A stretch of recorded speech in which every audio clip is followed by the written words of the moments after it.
Today we're checking out the Smart Garage Control from Chamberlain. I'm curious to see how well this works with our older garage doors. Price for this is pretty affordable. I think this was $29. You can get extra sensors if you have multiple garage doors for another $22, but I'll leave a link down below with current pricing and more information.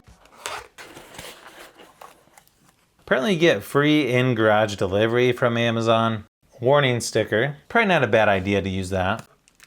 Inside the box, you've got a quick start guide, which works with the MyQ app, QR code for the owner's manual.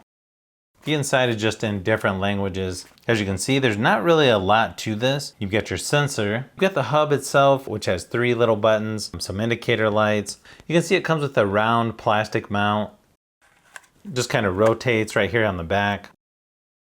You've got your power adapter for the hub. Just plugs in right on the side. You get your mounting screws and then some adhesive strips to attach the sensor. The first thing you want to do is plug this into your garage, and then it's just going to take a few steps to get this connected to your Wi-Fi. Once you create an account for the MyQ app, it's just a matter of going to find where it says Smart Garage Hub, then choose Smart Garage Control. Then you just check off each of the items that you're gonna need before starting. I just needed a 2-step ladder, but if you're putting the hub on the ceiling of your garage, you may need a taller ladder. Then just tap on I'm ready. It wants you to plug the hub into an outlet in your garage for setup. But in my case, I went ahead and mounted the hub just to see how it was gonna work from that location. Just make sure you're at least 6 feet off the ground and at least 4 feet away from metal objects. Then you should see a flashing blue light. You'll also want to find a spot to plug in the hub so that you don't need to use an extension cord. It seems like the cord is probably just long enough to get above that 6-foot mark on the wall, at least in my case. I think you can mount the hub on the wall, or you can wait till later in this video. Once you unplug the hub and then plug it back in, it should do a factory reset. Now when you hit next in the MyQ app, the hub should show up as a device that you can connect to. Then just tap on the hub. In my case, a Bluetooth pairing request popped up, so you just tap on pair, then choose your Wi-Fi connection that is closest to the garage, and then enter your Wi-Fi password. It should just take a few seconds to connect the hub to your Wi-Fi. Now you'll want to take the garage door sensor and remove the little tab that has an arrow. Then to test the door sensor, push the little button on it to see the red light come on.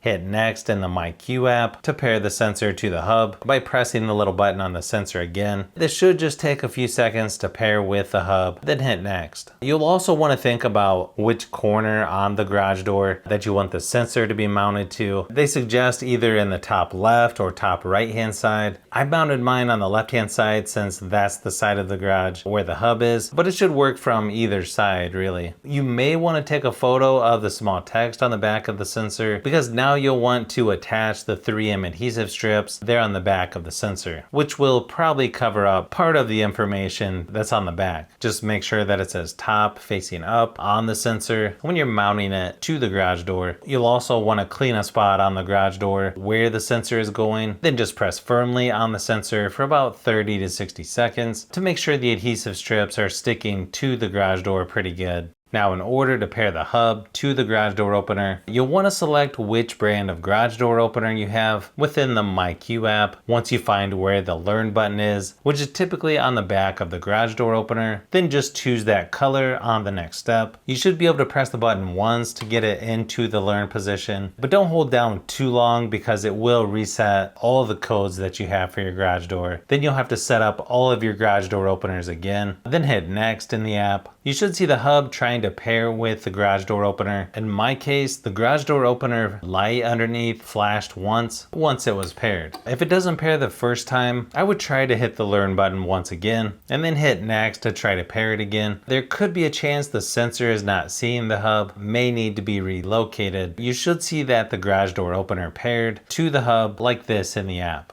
The app gives you some suggestions on where to mount the hub in your garage. Again, you'll want to find a spot to plug the hub into an outlet where you won't need an extension cord. It should be about 4 feet away from metal objects. It also needs to be about 6 feet high on the wall. It can also be placed on the ceiling. I've got those metal fluorescent light bulb boxes on my ceiling, so I couldn't get 4 feet away from those. So I just put mine on the wall just to be safe. Just make sure the mounting plate has the arrow pointing up. And once you mark mark the holes on the mount with a pencil. You can drill 2 holes with a 5/32 inch bit, or just hold the drill bit next to the drywall plug to see if it's just a hair smaller than the plug. Push in the plastic plugs, and you can use the 2 included screws to mount the plastic mounting plate to the wall or ceiling. Then you just push the hub on and rotate it, pretty similar to a smoke detector.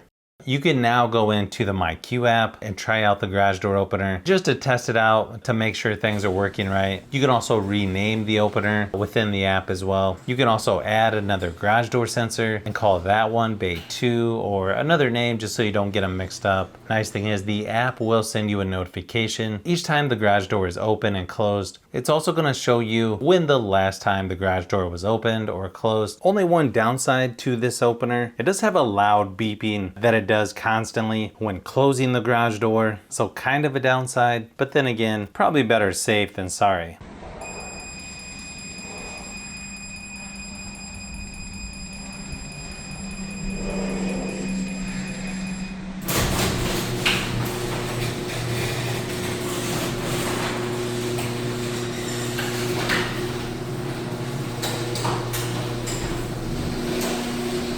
But hopefully this gave you some more information on the Chamberlain Smart Garage Control. I know for me, I really wasn't expecting being able to control your garage door with your phone that big a deal till you don't have it. Then you realize just how convenient it can be.